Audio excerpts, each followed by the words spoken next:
श्री कृष्ण के साथ, प्रभु के साथ ममता हो जाना, ये सबसे बड़ी बात है।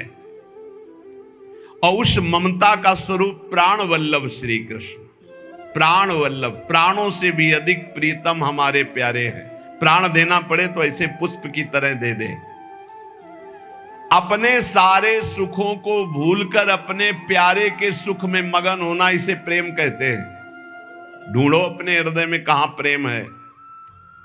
या अपने सुख के लिए प्यारे से प्यार करना कि मुझे सुख मिलता है, लेकिन प्यारे के सुख के लिए अपने सारे सुखों को भूलकर, यह अनुराग है।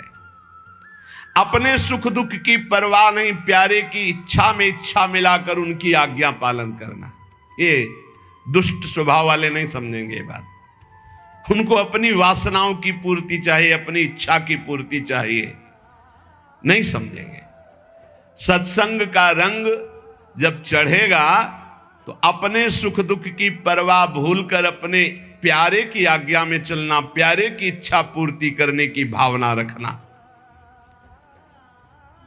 भगवान की कृपा से हो जाएगा। ये ऐसा भाव हो जाएगा। है दुर्लभ, बड़ा कठिन भाव है, सुसुख वांछा का त्याग करके तत्सुख। पर कृपा शक्ति में इतना महान बल है कि जितनी भगवान की शक्तियां वो सब कृपा शक्ति का अनुसरण करती है। भाई जी महाराज कहे, इसलिए तुम हर समय कृपा मनाओ कि मेरे ऊपर लाडली जी की बहुत कृपा है। जो कृपा शक्ति का आश्रय ले लेता तो कृपा शक्ति का अनुसरण भगवान की अनंत शक्तियां करती है। यहां तक कि कृपा शक्ति इतनी बलवान है कि भगवान को भी अधीन करवा देती है। कृपा से ही इतनी कृपा है कि भगवान को भी अधीन करा देती है। भगवान बंधन स्वीकार कर लेते हैं भक्त का कृपा से।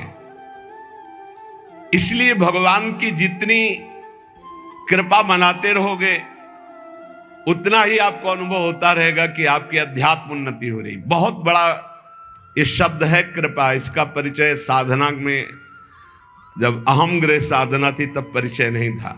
कृपा बहुत बड़ा, कृपा से सब कुछ हो जाता है, सब कुछ कृपा से हो जाता है।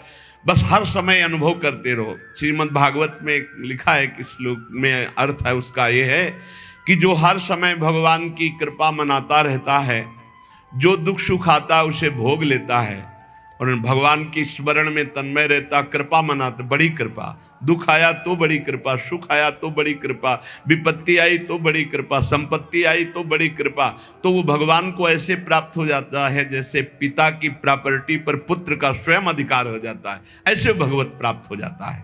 प्रभु की प्राप्ति का सहज और सर्वश्रेष्ठ उपाय है चित्त वृत्ति का निरंतर अविच्छिन्न रूप से प्रभु में लगे रहना है। ये हजारों बार चर्चा हुई, इसको पकड़ो। चित्त वृत्ति का निरंतर प्रभु में लगे रहना। चाहे तुम सकाम से हो चाहे निष्काम से, चिंता मत करो। सकाम से भी हो, प्रभु का चिंतन बनने लगे। भक्ति के अनेक साधन हैं।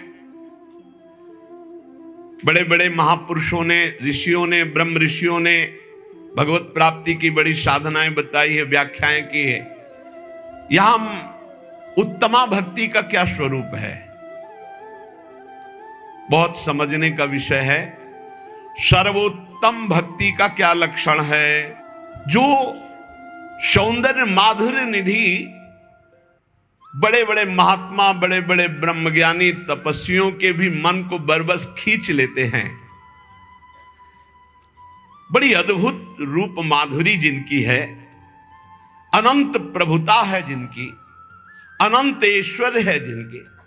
भगवान देवादिदेव महादेव और ब्रह्मा जिनकी आज्ञा का पालन करते हैं, जो उनके चिंतन में रहते हैं, वो सबके मूल आश्रय तत्व भगवान श्री कृष्ण चंद्रजू।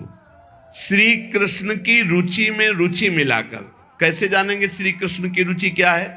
संपूर्ण गीता भगवान की आज्ञा है। भागवत में एकादश स्कंद में उद्धव जी को जो आदेश कर रहे हैं, हम सब भक्तों को आदेश कर रहे हैं। भगवान श्री कृष्ण की आज्ञा के अनुसार ही शरीर से क्रिया हो। वाणी से हम वही बोले जैसा भगवान का आदेश है, मन वही निरंतर कार्य करे जो भगवान की प्रियता का, इसे कहते हैं श्री कृष्ण अनुकूल लेन प्रतिकूलस्य विसर्जनम। एक भी प्रतिकूल शरीर से आचरण ना हो, वाणी से शब्द ना हो, मन से संकल्प ना हो।